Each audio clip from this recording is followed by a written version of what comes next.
বাবার মৃতদেহ সামনে রেখে বললাম, বাবার ঋণদাতা যারা আছেন আপনাদের পাওনা টাকার কথা আমাকে জানাবেন, অবশ্যই আমি বাবার ঋণ শোধ করে দেব। ছোট বোন আমার হাত চেপে ধরে বলল, ভাইয়া তুই শোধ করবি কিভাবে? তুই নিজেই তো 5 বছর ধরে কোনো চাকরি পাচ্ছিস না, এমন বেকারত্বের শিকার হয়ে টাকা শোধ করবি কিভাবে? বোনকে অভয় দিয়ে বললাম, শত কষ্ট হলেও বাবার ঋণ শোধ করব।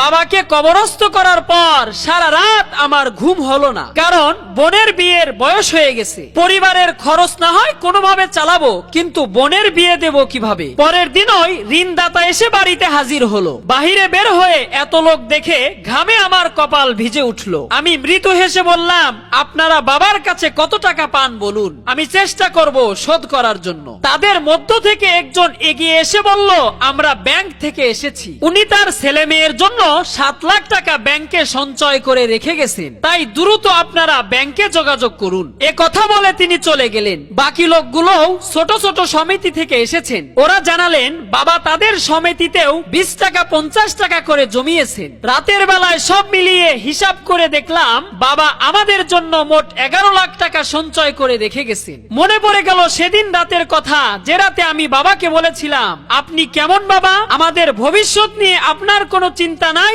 দরকার নেই আমাদের এমন বাবার। বাবা তখন মৃদু হেসে বলেছিলেন, আমার সাধ্য মতো চেষ্টা করছি, সময় হলেই পেয়ে যাবে। হ্যাঁ, সে সময়টা এখন এসে গেছে, কিন্তু বাবা চলে গেছে বহু দূরে। আমি আকাশের দিকে তাকিয়ে দীর্ঘ শ্বাস ফেলে বললাম, বাবা আজও পর্যন্ত তোমায় কখনো বুঝতে পারলাম না, এখন বুঝতে পারছি কেন তুমি এক জামাতেই বছর কাটিয়ে দিতে।